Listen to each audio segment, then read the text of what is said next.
Amen? Okay, so here's where we're going to start this morning. If you're walking in and this is your first time here, whether you're online or in house, you're coming in at the end of the series. So I'm going to start it a little bit different than I've started some other series, okay? Or some other of these sermons. We're going to ask you a question, and you have to participate. All right? How many of you have ever spent money on trying to get a better version of yourself? In some way, shape, or form. Okay, let me give you some examples, Like, you bought that gym membership, right? And now you just drive by the gym, and you're just like, I know I made a donation to you. Okay, you just drive on by because you've, never gone there. Or you bought that expensive piece of workout equipment, and now it's just like a clothes rack. It's just a very expensive clothes rack. Or, and this is one I do all the time, too. You're in the grocery store, and you're thinking, man, I'm going to start eating healthy. And you're right in front of the produce section, right? And you're like, okay. And you're like, I've never bought kale before, but I'm going to buy some kale. All right, I'm going to buy me some kale. 4 different types of lettuce. And then a month later, you look at it, and it's in your crisper, and it's some kind of weird science experiment. It's got 3 different colors of mold growing on it and all this other stuff. Because you were thinking at the time, I'm going to start eating healthy, but then it never quite got there. Or you bought self-improvement books before, and all it does is change the decor of your nightstand temporarily. That's all I'm saying, because it just sits on your nightstand. And we do this a lot too. You buy guitars, paint sets, bikes, kayaks, right? And because you're thinking to yourself, you're thinking, man, I can't wait to do this. But apparently the person that uses those things, they live in a different time zone than you, because all your stuff does is sit in the garage. And we buy apps on our phones. We take online courses that we never end up finishing. Right? Guys, we do this sometimes. You end up going to home improvement stores and buying stuff, and then you realize I hate to sand or paint anything. So it just sits in the garage. We do, or you buy something like travel gear, like the next time we travel, I'm going to be able to use this. But you haven't gone anywhere in 10 years. And so it just kind of sits in that drawer, that utility drawer you have in your kitchen, or it sits in the laundry room, or wherever it ends up sitting. But remember how it felt? Remember how it felt when you were signing up for that gym, or when you were getting ready to buy that book, or when you ordered that guitar? Remember how that felt? It kind of felt like, hey, you know what? Just joining the gym, it's made me healthier. I feel healthier all of a sudden, and so you buy that book on nutrition, and then all of a sudden your kids are yelling, Dad, Mom's at it again. She's in the pantry. She's throwing away the Cool Ranch Doritos. She's throwing away the Ding Dongs. She's throwing away the Swiss rolls, everything we have for breakfast, she's kind of throwing it away. So come in here and grab a hold of her. Or you go to Dick's Sporting Goods, and you buy some workout equipment. You buy those gloves, and it's going to make it. And you buy the clothes, and you're like, I feel even thinner, because it's they fit real tight. And then you go and you're like, check this out, babe. Sun's out, guns out. You know what I'm saying? So you're like, you just feel healthier. Remember those times you just feel healthier? You see, listen, that's the ideal, isn't it? I want to become healthier. I want to become a better person. I want to become a better version of myself. I want to become, you have this ideal that you have. But unfortunately, we don't live all the time in the ideal. We live in the real deal. And the real deal is this. You raid the fridge at night like a raccoon on spring break. Right? You're eating Twinkies and pies and ice cream. You're eating anything that has any resemblance of sugar in it whatsoever. Right? And that guitar you bought to be the next Jimmy Page or to be the next Jimi Hendrix. And some of the younger people are like, who's Jimi Hendrix? Google him, okay? Google him. He's the greatest guitar player ever. Okay? But you're like, I bought this guitar for that, but that guitar has sat in the closet for the last 4 years. Or this is something else that we do that's kind of funny to me. You bought that meditation app for $69.95, and you don't ever use it, and it kind of secretly stresses you out, which is ironic because the meditation would probably help you out with that. But you feel bad about wasting all of that money because that's the real deal.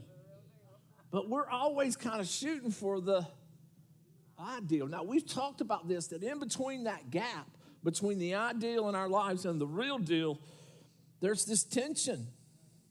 There's this tension that kind of gets placed, and our temptation is to sweep the ideals away.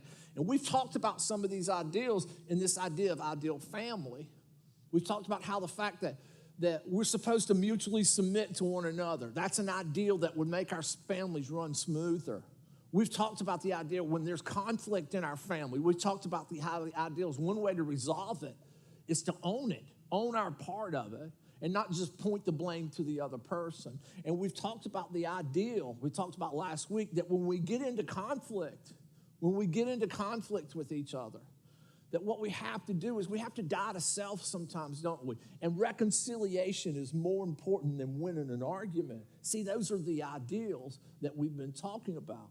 Because here's what we know when it comes to ideals.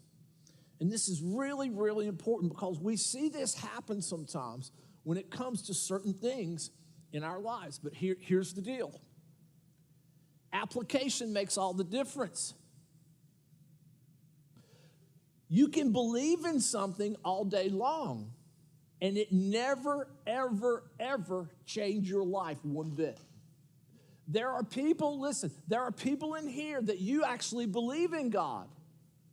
But you can leave here today, and that belief, it doesn't affect your life one single bit. Because of why? Because you're not actually applying it.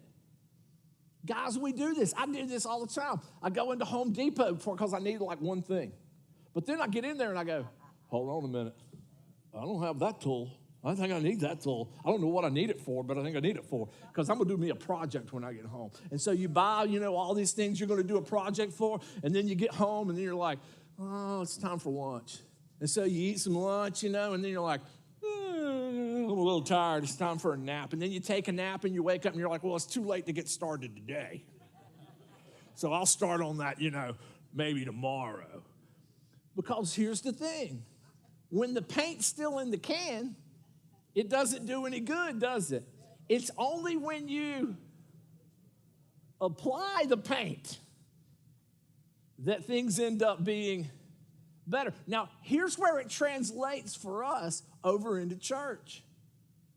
We come to church and we hear a sermon or God says something to us or speaks into our hearts through a worship song or something. And what happens to us is this. We get convicted, or we get a question that gets kind of answered for us, and we get fired up, and we get excited about it, and we really feel like this. We feel like, hey, I'm actually making some progress. And that's exactly how you feel when you join the gym. And that's exactly how you felt when you bought that self-help book. And that's exactly how we felt when we bought that guitar. But if you never end up applying it, it's just false progress. Amen. It's just false progress because what happens to us is this. We don't end up applying it to our lives. And it happens in church all the time.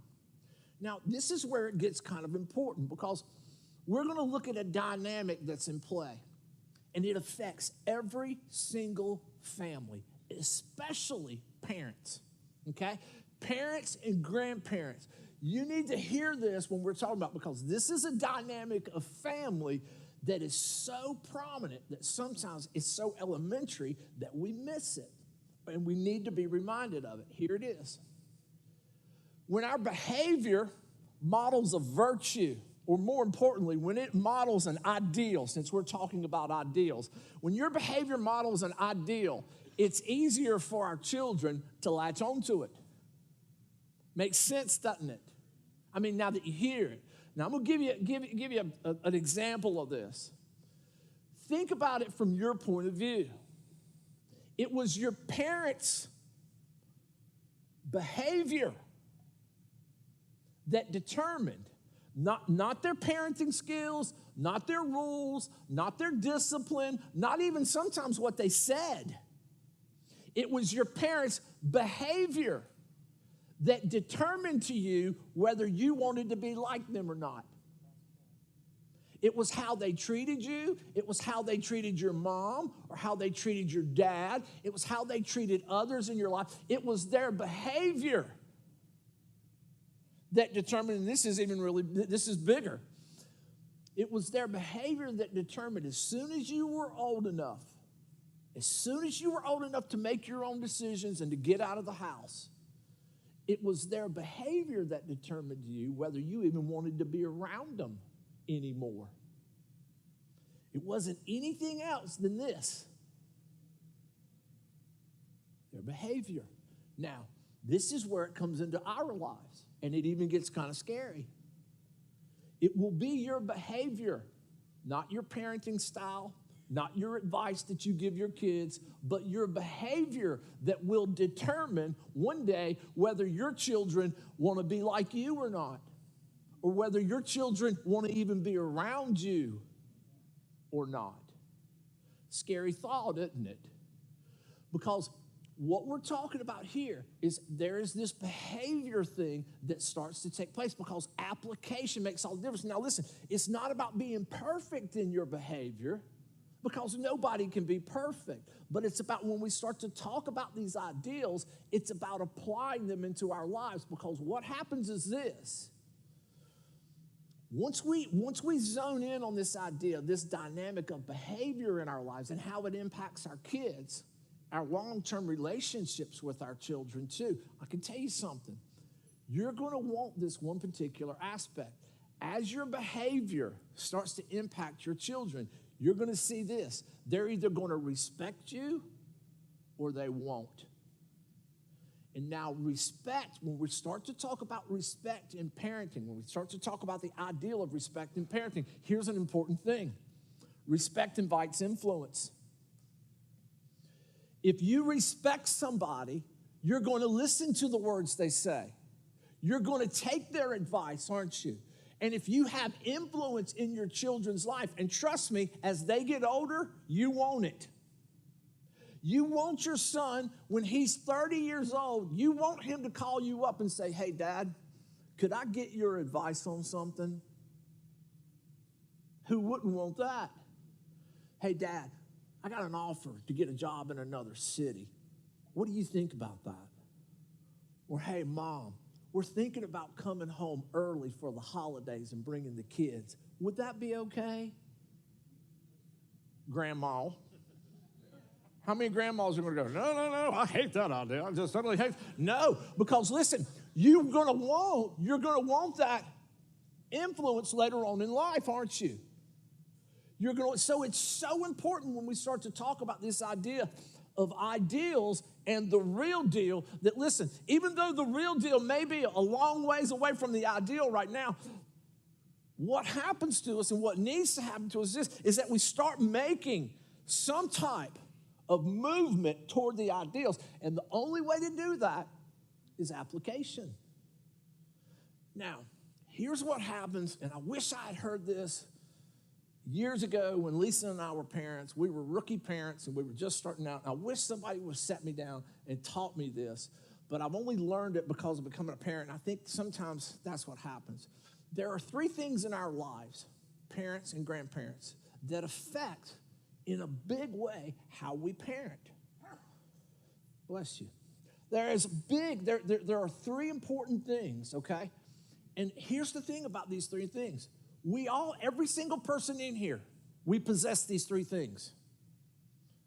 But there is something about when you become a parent, when you become a mom, when you become a dad, that these things rise to the surface. And if we're not careful, what ends up happening is this. We end up parenting not from the ideal of some of the things that we've heard, but from the real deal of how these things impact our lives.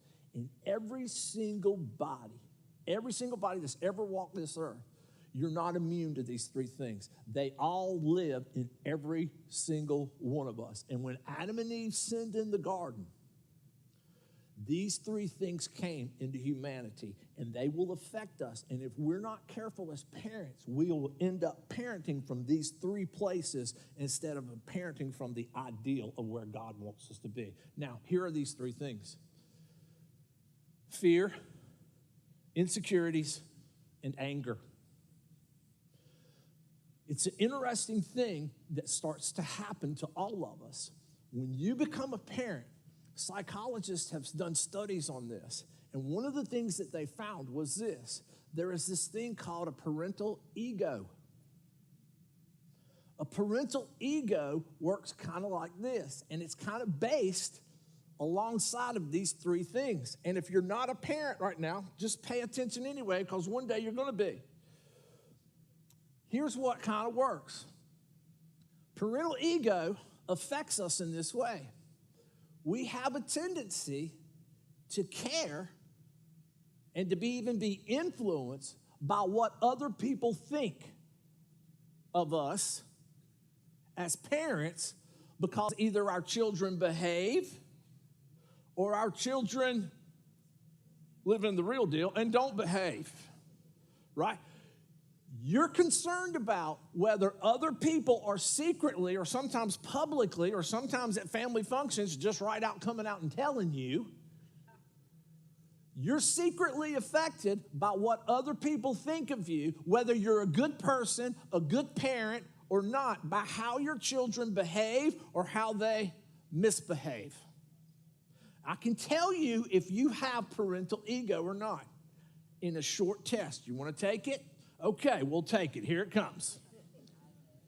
If you have ever secretly or not so secretly judged somebody else by their children's behavior or not their children's behavior, then you have what's called parental ego. It works something like this. Lisa and I used to do this when we were newlyweds. We didn't have any kids, okay? We would sit in restaurants and we would watch somebody else's kid have a meltdown.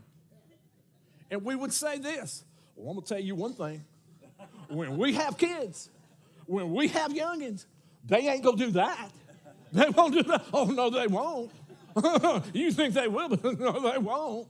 And then you fast forward, right? And it's your 3-year-old that's acting like a diva and covered in pudding, right? And then all of a sudden, your ego takes a certain shot, doesn't it?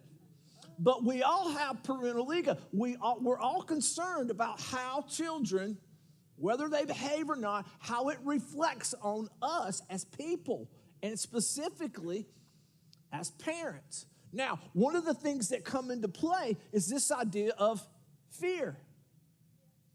We fear not only for our children's safety, especially in the culture that we live in today. We fear for our children's safety, but we also fear this. We fear what other people think of us. We fear what other people may say about us behind our backs. When our children have that meltdown in the Walmart checkout line. When our children in high school don't make good grades, don't live up to it. When they make bad decisions as adults. We fear what the reflection it will be on us through our children's decisions. That's what we fear. Now, this was really kind of brought head one time when we first moved down here. I was pastoring a church right down the street from here. And this is when churches still had revivals. Right, you remember, anybody remember revival? Okay, revivals are like, when you have like a week-long service and you have a guest speaker come in and he preaches. And well, I had been asked to do these different revivals. I was asked to do this one revival back up in North Carolina, close to our home, where we were originally from. And so I drove up there and I stopped in to get something to eat one day at the McDonald's, okay, in Ashburn, North Carolina. Anybody know where Ashburn, North Carolina is? Okay, so I was sitting there in my car, and I was just kind of eating a cheeseburger, and then this minivan pulls in right beside me, and it's a family of 5, okay? It's a mom and a dad. There's 2 little girls, about 10, maybe 8 years old, and then there's a little boy. He probably was about 4, maybe 5 years old, and I can tell from what the little boy did that they were pulling into McDonald's for a bathroom break.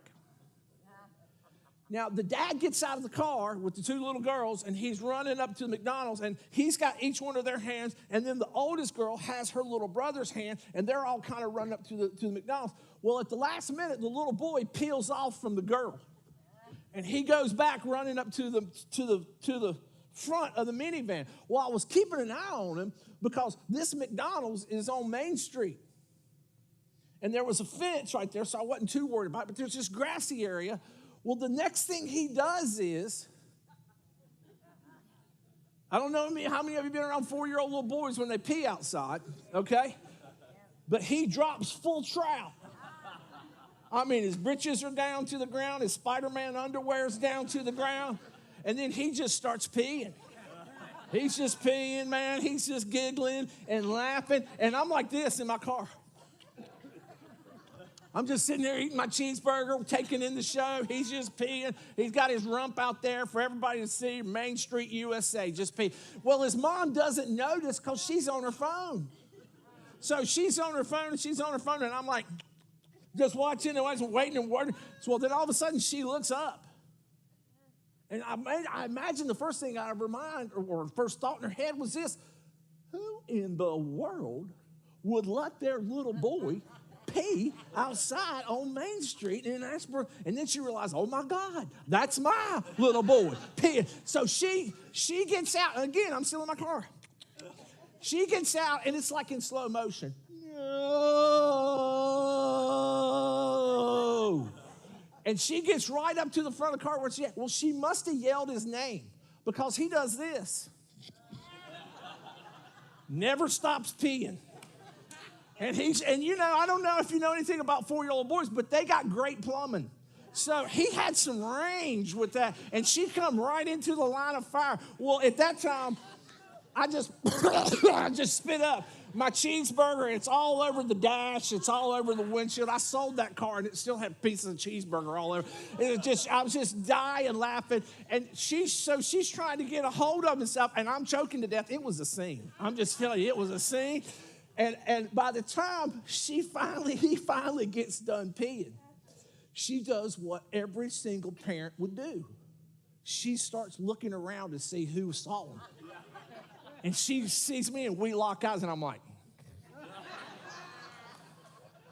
well, I roll down my window, and I go, hey, it's all right. I got a little boy.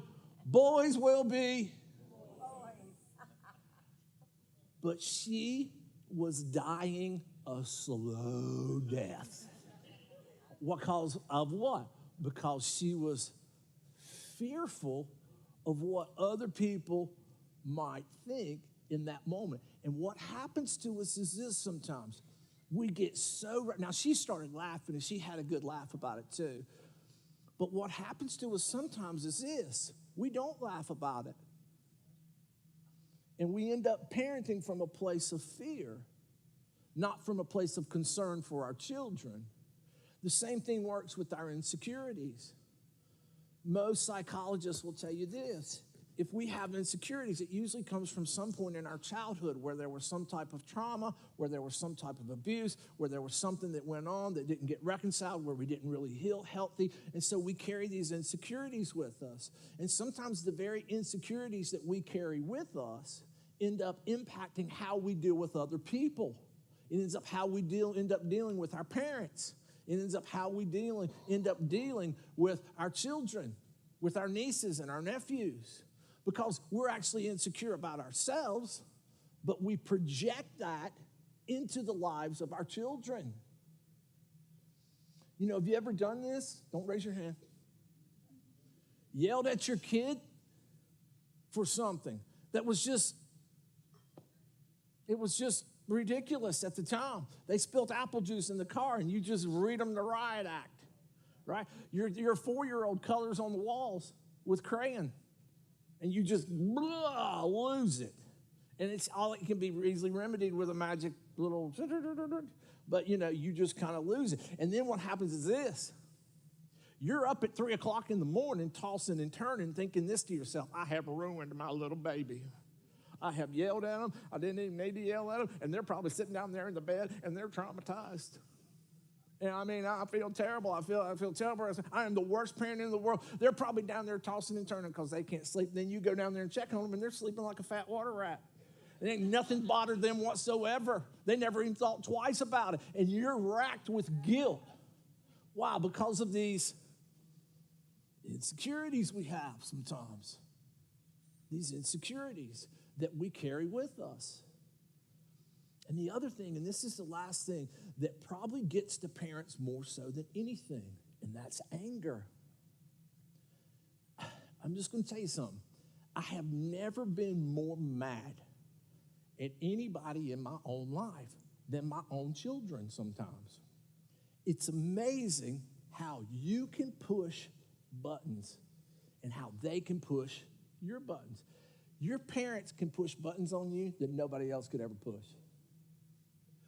Your children can push your buttons the way that nobody ever pushed. And think about it from this. Your children come into the world just like you did, wanting one thing, their way. You came into the same world. You came into the world the same way too. You wanted your way. And what happens is when you want your way and they want their way, and they say this, I'm going to get in your way until I get my way. Did that make sense? So what happens is there's this epic battle of wills that sets itself up in every family between the parents and the children. And if you're not careful, you can end up parenting from a place of anger instead of from a place of love and grace. When I was little, I was probably 4 or 5 years old. We lived in High Point, North Carolina. Anybody know where High Point is? Okay. So we lived in High Point, North Carolina. We went to this is the time we went to this little, well, it wasn't a little church. It was a big church. It was a Baptist church, I think, probably before they asked us to leave. But it was a Baptist church. It was probably because of this incident, too. We went to this Green Street Baptist Church, huge church in High Point, North Carolina, and they had these big old Christmas programs, and they would put on these huge Christmas programs. I mean, go to the nines, hundreds of people there, everybody dressed to the gill. They would have all these little pageants and everything. And so when I was about 4 or 5, they would, you know how in old-timey Baptist churches, they would bring the kids up to the front. You know, they bring the kids up to the front. Well, in this particular thing, since it was Christmas, they did this little musical thing. Well, they gave us all musical instruments, right? And they gave me a drum because I did The Little Drummer Boy, the little, you know, that song. It's still one of my favorite Christmas songs because of that day. Now, I actually have a picture from that night, and here it is, right here. Now, look at this little boy right here. 3 things about this picture, okay? First of all, I'm adorable. Absolutely adorable. And second of all, even at the tender age of 4, apparently I was a chick magnet. Didn't know it, but I was. I mean, I had to be a chick magnet in order to get that good-looking thing as a wife right there, right? So, and then here's the other thing I noticed in this picture. I've never noticed it before. Notice everybody else's bows are tied so nicely. Mine looks like that raccoon did it out of your fridge. And now here's the thing. I know my mama would not have let me leave the house like this. So she tied my bow. But when I got to the church, I decided I was going to tie it myself, apparently. And that's why it looks like a raccoon on methamphetamine tied my bow right there. Now, here was the thing. When we did our little number, there was no place to sit in the whole place. The whole sanctuary was just packed. Well, they put all the kids up front. They put me right up near kind of the stage, and then they had all these kids around here, and then it was just all the parents. Well, they made the mistake of not taking the drum away from me. So every time the preacher would say something that I liked, I'd go, ba-da-pow, ba-da-pow. Well, what happened was every now and then I would quit for like 3 or 4 minutes and everybody thought I'd quit. But then I'd come right back up. Ba-da-pow, ba-da-pow. All through the pastor's sermon. Ba-da-pow. Well, my dad's an introvert, okay? And my dad had a motto, all right, all the way through our teenage years, that kids were supposed to be seen, not heard. So my dad, he would do this thing where he had a class ring, right? You know, it's got a big stone on it from High Point College. He'd turn that ring around and get the stone on this part. And if you acted up in church, he'd reach back behind my mom and just smack you on the back of the head to get your attention, you know, right there in the sweet spot. Well, of course, kids would yell, ow, and then he'd get another one too. So that was his way of kind of saying, I want you to be quiet in church. Well, my dad is 35 rows back, and he knows it's me up here on the drum. And he is doing a nuclear 3 Mile Island meltdown. I mean, he is getting madder and madder and madder, and he's just getting more and more angrier. And so by the time that service ends, this cute little face right here, I'm sitting up there, and I can see my daddy coming, making a beeline. I mean, he has got fire in his eyes, right? I mean, he is going to, woo, it is on like neck bones when he gets me. And right before he's reaching out to grab me, this little old lady who ran the children's ministry said, Jerry T. Smith, don't you touch a hair on his head. And she stopped him dead. She goes, I should have taken that drum away from him, and I didn't. Don't you dare touch him. And I felt just like Elton John in that moment. Someone saved my life tonight. You know what I'm saying? Someone saved my life. And that's exactly how I felt that moment. Because I'm sure if my daddy would have got his hands on me, I wouldn't have lived to see my 5th birthday, probably. Because he'd have wore my tail out right there in the Baptist church, right there in the parking lot of the Baptist church in High Point, North Carolina. But see, that's what happens to us sometimes, isn't it? If we're not careful, our parental egos take over. And instead of responding to our children out of love and care and concern and grace, we end up responding to them out of a place of fear or maybe anger, and it's fueled by our insecurities. And so what happens is this. Jesus comes along,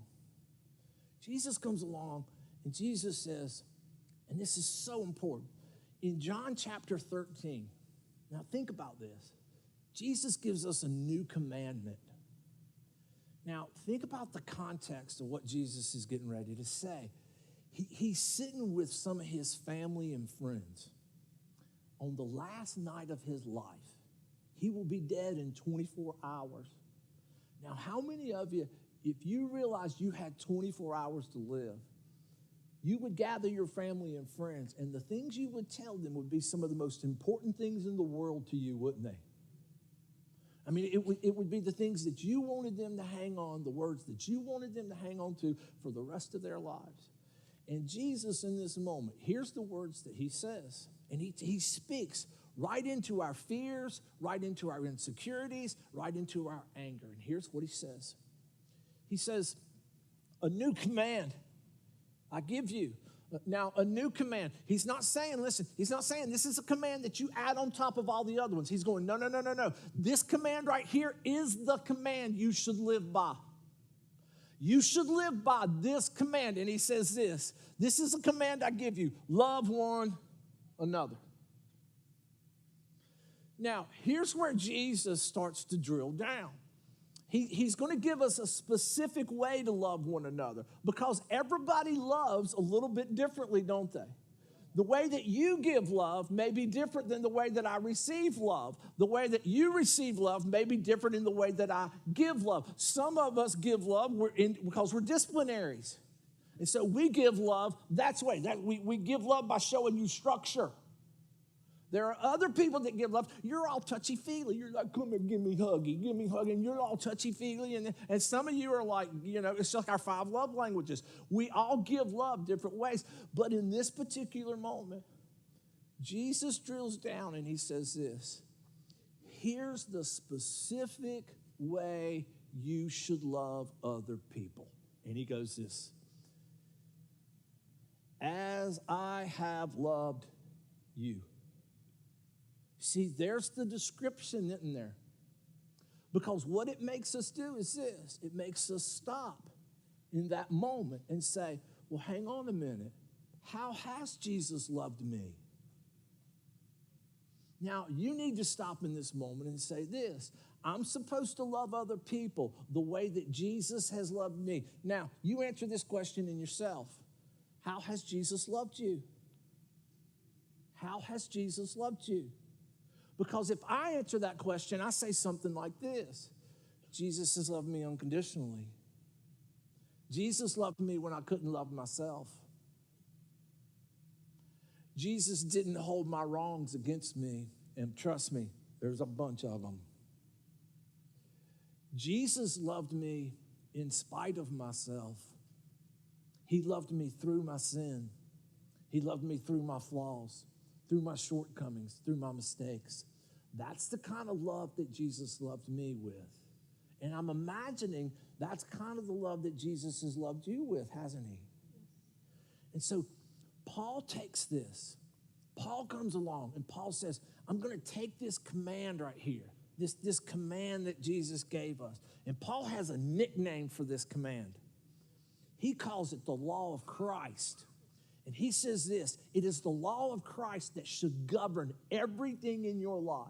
Meaning this, how you love others is how Christ loved you. And so what Paul starts to do is, as Paul's writing all these letters to these little ecclesias, to these little churches that dot the Mediterranean rim, he starts to expand on this new commandment, this law of Christ that Jesus has taught. And so Paul starts to say stuff like this commandment looks like this. It looks like you should love one another. It looks like you should bear one another's burdens. It looks like you should forgive one another. It looks like you should spurn one another on in encouragement for love. It looks like you should submit to one another.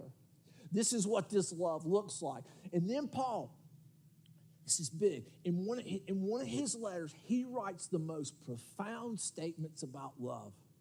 And they're so iconic that people use them to this day in their weddings, and they're not even Christians.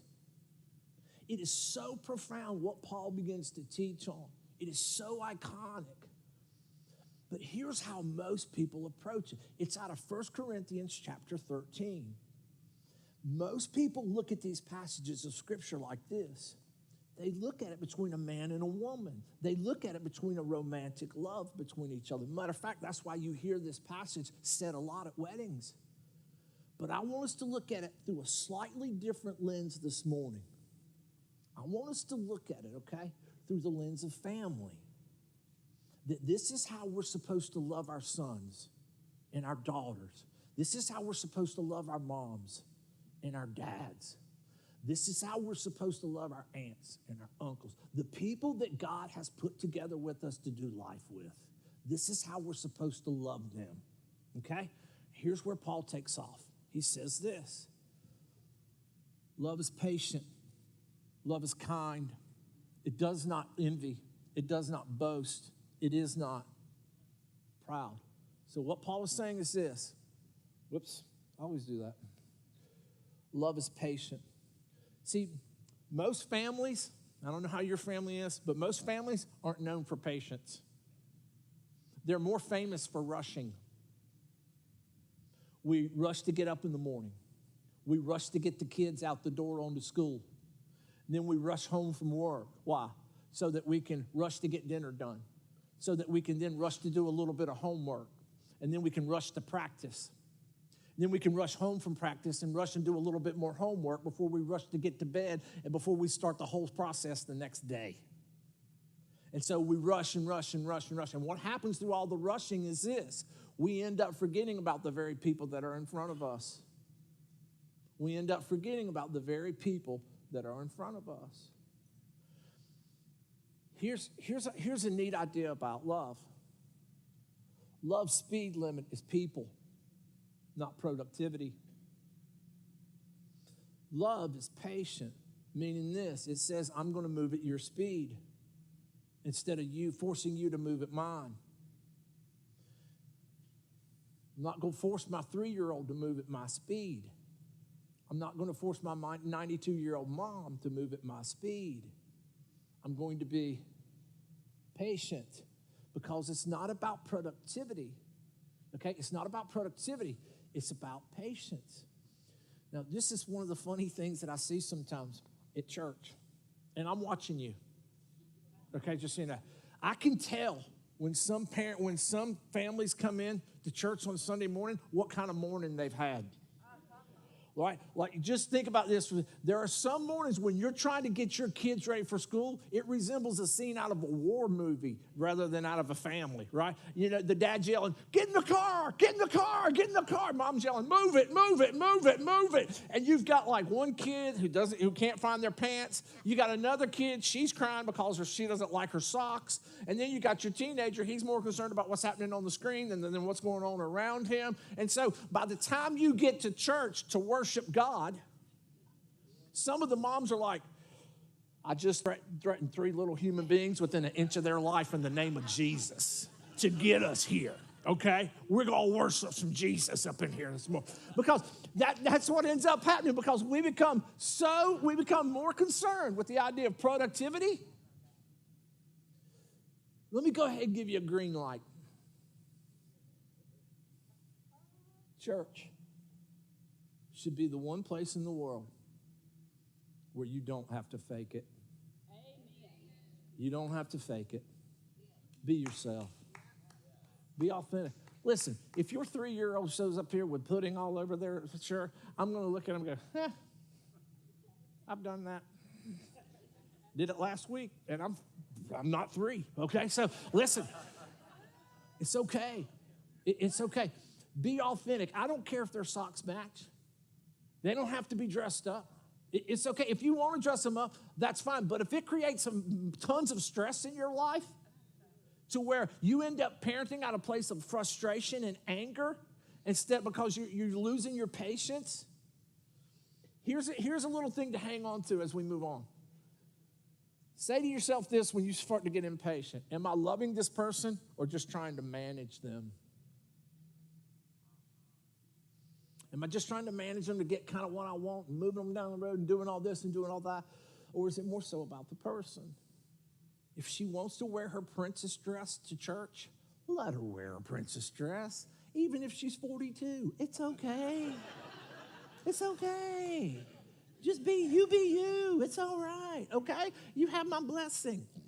Whatever that looks like, okay? So, the next thing is this. Love is patient, love is kind. You know, we think of kindness as being so simplistic, but in reality, it's so powerful. You know, if I had to put a label on it, I would say this. Kindness is love's public relations department. You know, it's your PR department. And sometimes we need to hear this because kindness shows up in our families in these 3 areas.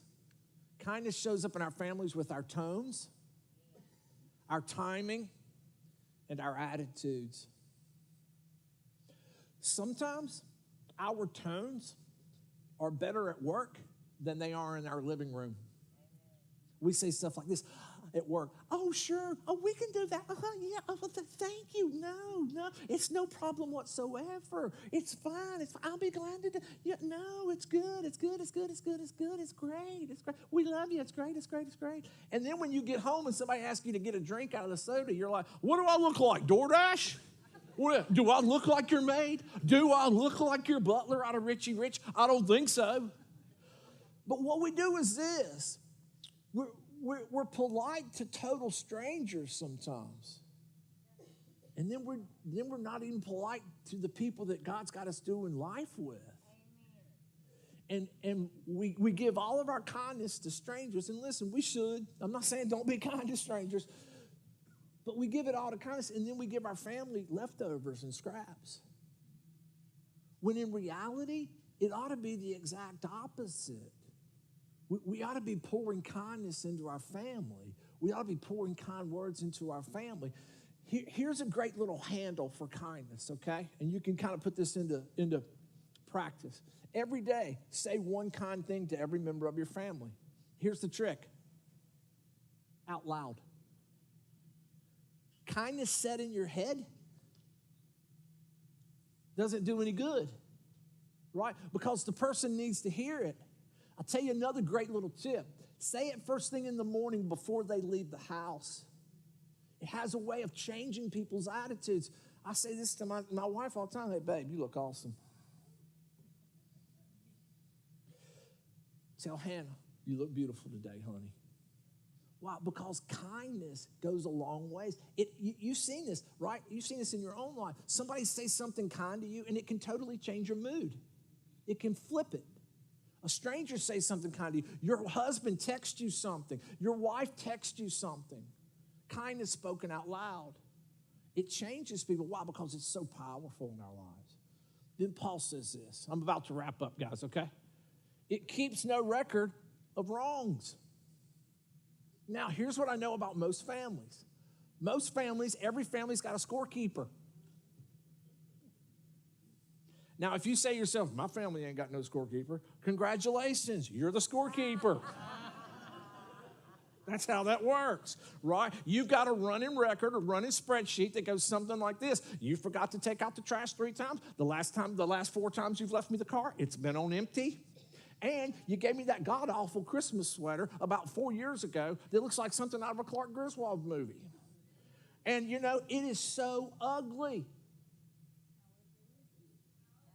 Okay, let me try this again. It is so ugly. Goodwill won't even take it, and they take everything. You know, but you've got this kind of you've got this running score, you've got this running tab going in your head, and what happens is you like to bring it up every time it's convenient, and you're losing an argument, you'll bring it up and kind of, just to jab a little bit. But here's the thing about scorekeeping. Scorekeeping kills relationships. It's forgiveness that fuels them. Listen, you can't build a future with someone who keeps drudging up the past. It's hard to move forward in a relationship if you're still hung up on something that happened 6 years ago. And you bring it up, and this is the thing, you bring it up every time there's a fight. That's not fighting fair. That's making things personable. It's making things personal to somebody, and it's taking a shot at them over a mistake that they've made years ago. Scorekeeping has a way of killing relationships because it stymies them every single time, and you can't move forward. Here's a question to ask yourself. When you get in an argument and you're getting ready to bring up something, is this about healing or is it just about winning? You know, it's one thing to bring up something in the past and you say, you know what, you did this 6 years ago, but you know what, you've really moved on from that. You're not the same person. Thank you for growing. Thank you for admitting your problem. Thank you for getting by that. It's meant so much more to our family. Rather than bringing it up like, no, you always do this. You've always done that. You did it 6 years ago when you did this and when you did that and you did that. And you see, it's not about healing. It's just about you winning the argument. But love keeps no record of wrongs. Now, here's the last thing Paul kind of falls on. And this is, I love this. Love always protects. Love always trusts. Love always hopes. Love always perseveres. Love does this. Love doesn't quit. It commits. Now, hear me when I say this, because this is important. I'm not saying that you need to stay in an abusive relationship, okay? Hear me when I say that. We have boundaries, right? But what I'm talking about is, I'm talking about when you're in arguments with your family, you're in an argument with your spouse, you're in an argument with your teenager, it doesn't quit on them. You don't quit on them. Love is present. Love is there. I'm going to be here for you. We're going to get through this. I don't know how or why, but when the dust settles, it's going to be me and you, babe. We're going to be here in the end because it commits. I had a friend of mine that, one of my good friends growing up, and his dad died. And we were sitting talking after the funeral. He said, Scott, I never really knew this about my dad until about 3 or 4 months ago. And I said, what's that? He said, my grandfather, his father, he used to beat him. When he would come home with bad grades in 4th grade, 5th grade, his dad would beat him. He said, his dad drank, And when his dad would come home drunk, whatever made him mad, he beat him. He said that was his grandfather's behavior. And when his dad was 16 years old and came home with a fender bender in the car, his dad, he beat him. And he said it was from that point on that my dad left the house at 16 because he was sick of his dad's behavior. He was sick of the way that his father treated him. And he said, you know what, Scott, I finally put together? I said, what? He goes, my dad, the young man who was being beaten then, he said, my dad probably only told me he loved me a handful of times. He said, and I used to really hold that against him. He said, but you know one thing my dad never did? And I said, what's that? He goes, he never beat me. He broke the cycle. He said, and even though my dad didn't tell me he loved me a lot, you know what he did do? He was always there. All my baseball games, all my football games, all my school things, my dad was always there. And then he said this, I never forget it. He goes, you know, Scott, love's not perfect, but it's present. It's present. It's saying, I'm going to shoot for this ideal. I may not ever make it, but I'm not going to give up for it because you're my family and you're worth it. And I'm going to keep applying it and failing at it and keep on picking it up, and I'm going to apply it and I'm going to apply it, and I'm not going to give it up. I'm not going to give it up because my kids are worth it, because my spouse is worth it, because my grandchildren are worth it.